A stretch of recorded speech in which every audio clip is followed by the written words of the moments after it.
Blue screen crashes on the ASUS TUF Dash F15 can have several causes. This tutorial explains practical solutions to troubleshoot Windows errors and restore stable performance. So whether you're performing updates, you're getting an IRQR not less or equal message, K mode exception not handled, kernel data in page error, a lot of errors pertain to this problem, and we're going to go ahead and jump into what should hopefully be a pretty straightforward process, guys, and we're going to go ahead and jump right into it. So first thing I'd recommend doing would be to actually go ahead and boot to the troubleshooting utility on Windows 11. So if you do a hard power off 3 times in a row, Windows should automatically attempt to launch the starter prepare utility. And if it doesn't find anything, it will give you the option to select advanced settings, in which case it will take you to a screen that looks like this.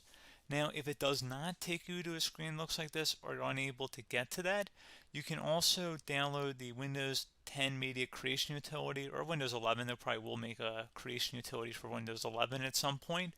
And it doesn't really matter. You can actually run the Windows 10 utility on Windows 11 as far as I'm aware. And you should be able to run the troubleshooting utilities built in within it. So you just would go ahead and download it to an ISO file and then burn it to a DVD or USB. It'd have to be about 4 gigabytes or more. It couldn't be a small USB flash drive, and it couldn't be a CD. It'd have to be a DVD. And then you'd boot your computer from it.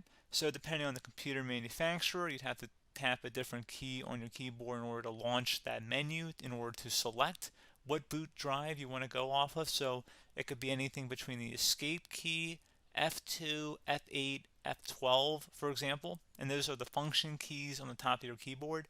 So you may have to just do a little bit of trial and error. Shouldn't take you more than a couple minutes. Googling it would probably be best before you even begin. But anyway, we're ready to go ahead and jump right into it. So we're on the choose an option page. So these will look very similar whether you're booting from it directly within Windows itself, or if you're plugged in a USB flash drive with the media creation utility installed and you selected the recovery option. So when you are setting up your Windows 11 installation or Windows 10, depending on the drive you're using, there should be an option to repair your computer in the bottom left corner of the dialog window, one of the first screens that comes up. You go ahead and select that, and then it would take you to a troubleshooting screen like you see here. And you want to go ahead and select troubleshoot, reset your PC, or see advanced options. And then there are going to be a whole bunch of options in here that we're going to explore in today's video. The first one, we're going to actually go underneath advanced options and then select startup prepare, fix problems that keep Windows from loading. So go ahead and select that first.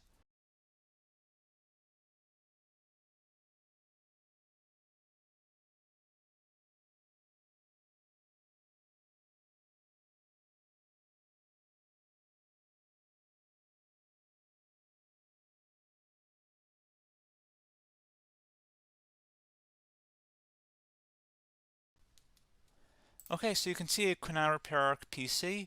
That was our first option we could try. Something else, if we go back into advanced options here and then select troubleshoot, we're going to go underneath advanced options again. You can go ahead and actually access safe mode by selecting startup settings. And then if you select the restart button, you have the option on the screen select safe mode with networking, which will give you a key on the screen. It'll tell you which key to press to enter that. I believe it's the F7 key. It'll do that for you. I'm not going to go over that in today's tutorial because I don't really want to go into safe mode, but you're more than welcome to attempt that by going into here and then selecting restart. Again, it'll launch another screen. It'll say what key do you want to press, and it'll give you like 7 or 8 different options, and you want to select safe mode with networking. There's also an option for a command prompt too, but that's going to be something we're going to cover later in this video, and we don't even have to go through that in order to access it. So that's why I'm not going to really push for that, because unless you know exactly what's causing the problem, you probably don't need to go into safe mode. Unless you're trying to recover files, in which case then you definitely can go into safe mode, but we're trying to actually recover our computer here. So I hope that makes sense. Something else we can also try here as well would be to uninstall updates, remove recently installed quality or feature updates from Windows. So if you go ahead and select that, you can uninstall the latest quality updates, which generally is the more day-to-day updates. Feature updates are the less regularly released ones, like the big ones. I would equate it to service packs in like Windows 7 and Windows Vista and Windows XP. So larger updates that occur once or twice a year at most. And the quality updates are more just a regular update. So probably obviously depend. It'll take longer if you're going to try and uninstall the latest feature update versus quality update, and maybe you don't need to go back that far. So just giving you guys a couple pointers with that. Something else you can also look at here, and we're going to jump into the command prompt in a little bit, but you can select System Restore, which will use a restore point recorded on your PC to restore Windows. And this is something I would highly recommend here, guys. So select Next. Assuming you have a restore point saved on your computer, you go ahead and select the most recently created one, and you'll select Next, and then you'll select the drive. You shouldn't actually have to select the drive. You can scan for affected programs, but we're going to keep it all default here, and then we're going to select Finish. So once started, System Restore cannot be interrupted. Do you want to continue? I think we're going to select yes. I don't think we have anything better to do on our computer right now, so just give it a moment here to initialize. It will take a couple minutes to run, obviously depending on how large your hard drive is and how much is saved on the System Restore point. So just give it a couple minutes here.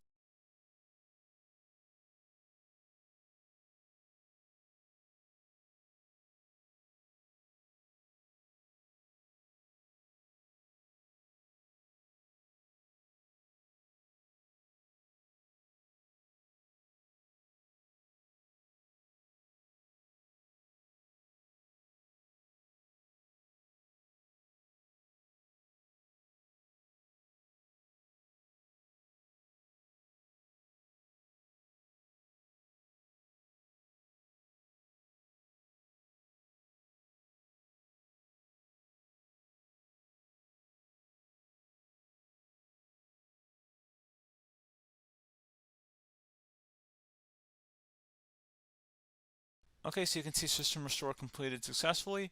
The system has been restored. Your documents have not been affected. Click the Restart button to restart your computer. Go ahead and select Restart.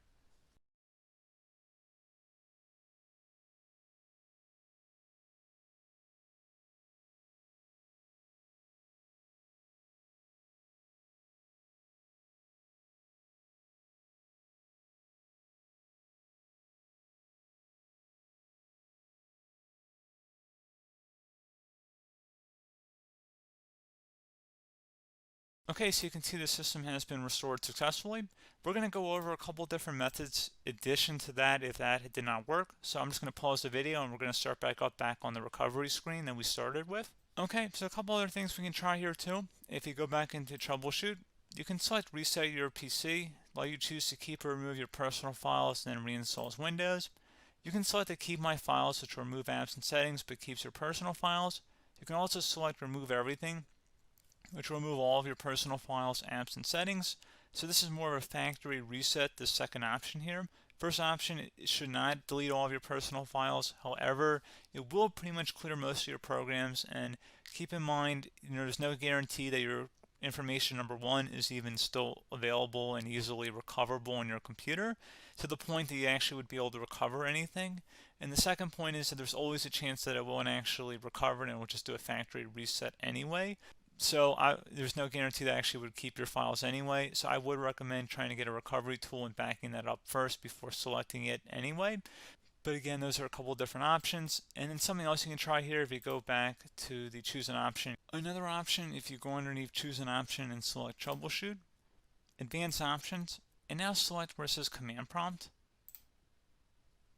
Okay, so the first thing we should do is type our main hard drive here. In most cases, it should be the C drive. So you just do a C colon and then hit enter on your keyboard. So once you're underneath the C drive, we're going to type in dir and then hit enter on your keyboard. It should have program files, users, and Windows all in there. That's how you know you're in the right directory.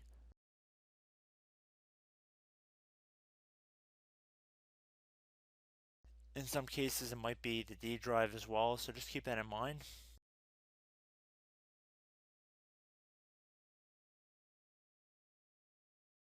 Next thing we're going to do is type in cd space / Windows / system 32 / config,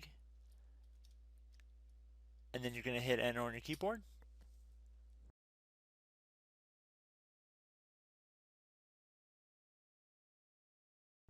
So now you're going to type md space backup. If you've seen other tutorials, it might also say to put down MD backup.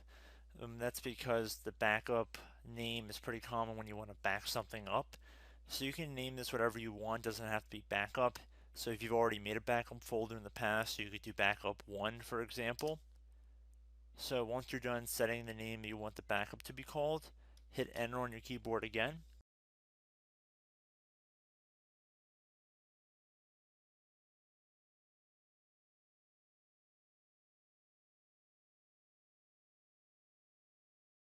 At this point you want to type copy, C-O-P-Y, space, then you want to do the star symbol above the 8 key, then do a period or a dot, whatever you want to call it, then another star sign, and then another space, and then type backup, and then hit enter on your keyboard.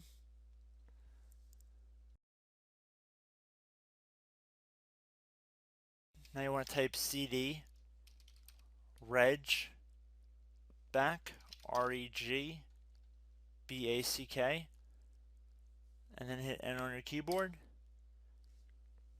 So now that we are under the reg back, so now you want to type dir again, and then hit enter.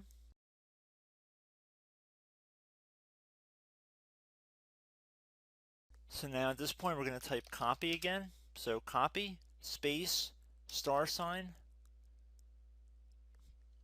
dot, another star sign, space, and then 2 dots.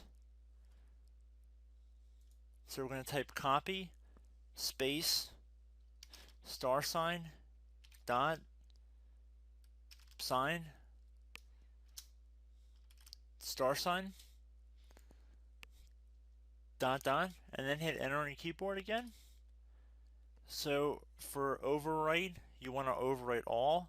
So type A on your keyboard, so capital A, and then hit enter on your keyboard.